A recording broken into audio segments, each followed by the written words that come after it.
Dad, we did something very bad. Did you wreck the car? No. Did you raise the dead? Yes. But the car's okay. Uh-huh. All right, then.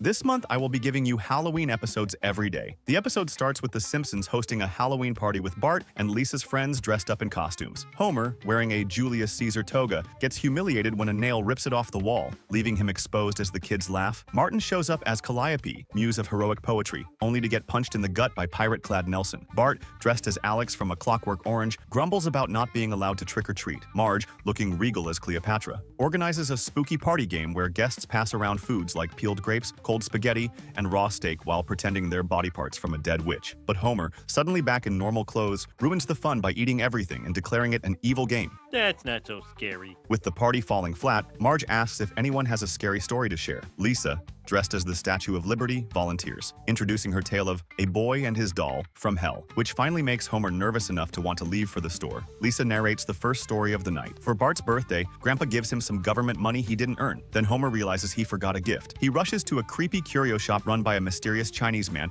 who sells cursed trinkets and frozen yogurt, Frogurt, which also happens to be cursed. We sell forbidden objects from places men fear to tread.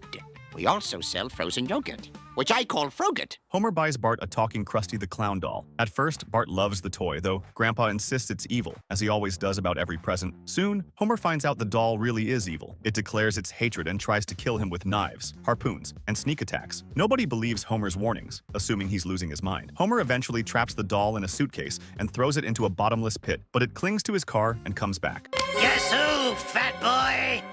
Marge, look! The doll's trying to kill me and the toaster's been laughing at me. As the murderous Krusty nearly drowns him, Marge calls the doll's customer service line. A technician arrives, discovers the doll's switch is set to evil, and flips it back to good. Suddenly affectionate, the Krusty doll becomes Homer's servant, fetching snacks, walking the dog, and even giving sponge baths. Though exhausted, the doll ends up content, flirting with Malibu Stacy in his downtime. Homer made me give him a sponge bath, but coming home to you makes it all worthwhile. Mwah! Oh.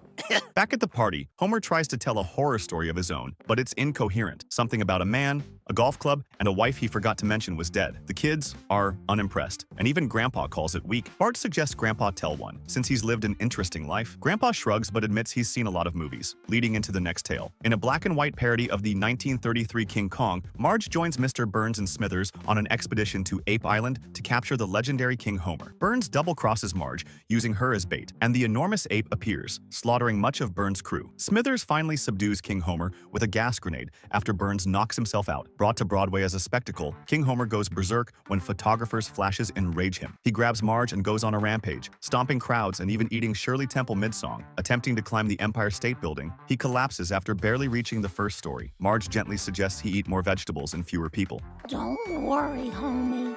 I'll take care of you.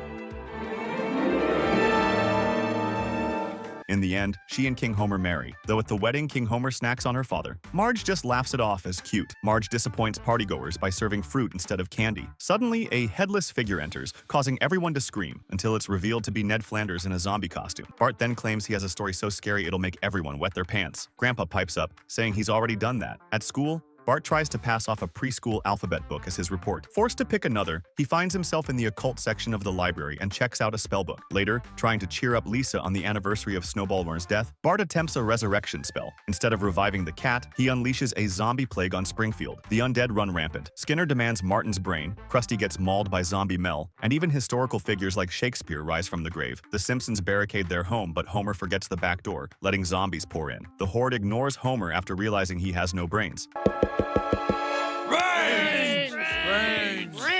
Lisa deduces the cure must be in the library. Armed with Homer's shotgun, the family fights their way back to the school. Hey, Simpson, I'm feeling a mite peckish. Mind if I chew your ear? Dad, you killed the zombie Flanders.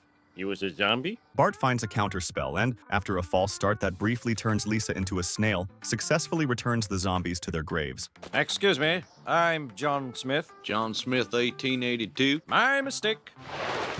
The town is left littered with corpses, but at least Springfield is safe. The episode ends with the Simpsons on the couch, relieved they were never turned into mindless zombies, aside from their usual TV habits. Well, I'm sure glad we didn't turn into mindless zombies. Shh, TV.